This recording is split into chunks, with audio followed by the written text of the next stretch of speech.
Saudara-saudariku yang terkasih, hari ini Rabu 22 Juli 2022 memperingati perayaan wajib Pesta Santa Maria Magdalena. Saya Elois, Frater Postulan CM dari Paroki Santo Stefanus Surabaya. Sebelum kita mendengarkan dan merenungkan bacaan Injil pada hari ini, marilah kita membuka dengan doa terlebih dahulu. Dalam nama Bapa dan Putra dan Roh Kudus, amin.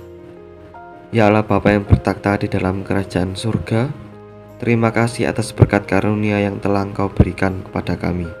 Terima kasih pula atas nafas kehidupan yang telah Engkau curahkan kepada kami. Ya Bapa, sebentar lagi kami akan mendengarkan dan merenungkan sabda-Mu. Kiranya Engkau mau membuka hati dan pikiran kami untuk selalu senantiasa terpaut kepadamu saja. Amin. Marilah kita sekarang membuka dari Injil Yohanes bab 20 ayat 1, kemudian dilanjutkan dari ayat 11 dan sampai 18. Inilah Injil suci menurut Yohanes. Dimuliakanlah Tuhan. Pada hari pertama minggu itu, pagi-pagi benar ketika hari masih gelap, pergilah Maria Magdalena ke kubur itu, dan ia melihat bahwa batu telah diambil dari kubur. Tetapi Maria berdiri dekat kubur itu dan menangis. Sambil menangis, ia menjenguk ke dalam kubur itu. Dan tampaklah olehnya dua orang malaikat berpakaian putih, yang seorang duduk di sebelah kepala dan yang lain duduk di sebelah kaki di tempat mayat Yesus terbaring. Kata malaikat-malaikat itu kepadanya, "Ibu, mengapa engkau menangis?" Jawab Maria kepada mereka, "Tuanku telah diambil orang, dan aku tidak tahu di mana ia diletakkan." Sesudah berkata demikian, ia menoleh ke belakang dan melihat Yesus berdiri di situ. Tetapi ia tidak tahu bahwa itu adalah Yesus. Kata Yesus kepadanya, "Ibu, mengapa engkau menangis? Siapakah yang kau cari?" Maria menyangka orang itu adalah penunggu taman, lalu berkata kepadanya, "Tuan, jikalau Tuan yang mengambil dia, katakanlah kepadaku di mana Tuhan meletakkan dia, supaya aku dapat mengambilnya." Kata Yesus kepadanya, "Maria." Maria berpaling dan berkata kepadanya dalam bahasa Ibrani, "Rabuni," artinya guru. Kata Yesus kepadanya, "Janganlah engkau memegang aku, sebab aku belum pergi kepada Bapa. Tetapi pergilah kepada saudara-saudaraku dan katakanlah kepada mereka bahwa sekarang aku akan pergi kepada Bapakku dan Bapamu, kepada Allahku dan Allahmu." Maria Magdalena pergi dan berkata kepada murid-murid, "Aku telah melihat Tuhan," dan juga bahwa Dia yang mengatakan hal-hal itu kepadanya. Demikianlah sabda Tuhan. Terpujilah Kristus. Teman-teman yang terkasih dalam Kristus, tidak semua apa yang kita harapkan akan selalu terwujud.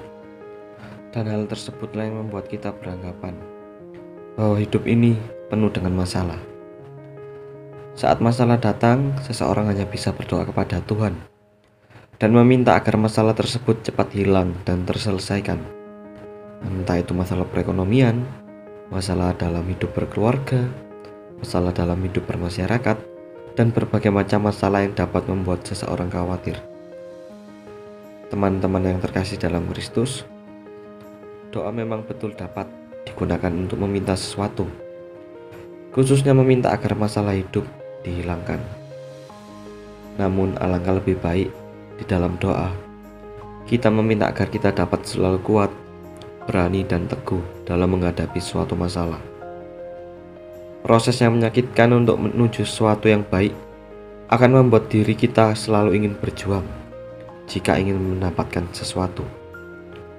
Bukannya malah meminta secara instan agar suatu masalah tersebut dapat hilang. Namun dari diri sendiri juga perlu berjuang dan berproses dalam setiap perjalanan hidup ini. Melihat semua itu baik juga perlu tertanam dalam setiap diri umat beriman. Ada masalah ini, ada masalah itu. Semua itu harus dilihat dari sisi positifnya. Jangan hanya dari sisi negatif, bahwa Tuhan sedang benci kepada saya. bahwa Tuhan itu tidak ada. Tuhan tidak sayang kepada saya. Tuhan tidak peduli kepada saya. Semua sisi negatif itu perlu dihilangkan dan dilihat dengan kacamata positif. Bahwa masalah ini saya anggap sebagai salah satu proses pendewasaan diri sendiri. Harus melihat Tuhan di semua peristiwa, baik itu peristiwa menyenangkan maupun yang menggelisahkan. Seperti layaknya Maria Magdalena yang tidak sadar bahwa orang yang di depannya itu adalah Yesus. Namun setelah Yesus memanggilnya Maria, setelah itu Maria Magdalena tersadar bahwa yang di depannya ialah Yesus dan memanggilnya dengan sebutan Rabuni yang berarti guru. Oleh karena itu, teman-teman yang terkasih, Tuhan akan selalu membantu anaknya jika anaknya tersebut mau berdoa dan berusaha selalu. Berkat Tuhan menyertai kita semua. Amin. Sebelum kita menutup renungan pada hari ini, marilah kita berdoa. Ya Bapa, kami telah mendengar dan merenungkan sabda-Mu. Semoga apa yang telah kami renungkan dapat membawa kami menjadi orang yang selalu mampu dapat melihat kehendak-Mu di saat yang sulit sekalipun. Semua doa ini kuserahkan kepadamu demi Yesus Tuhan dan pengantara kami. Amin. Dalam nama Bapa dan Putra dan Roh Kudus. Terima kasih, selamat pagi.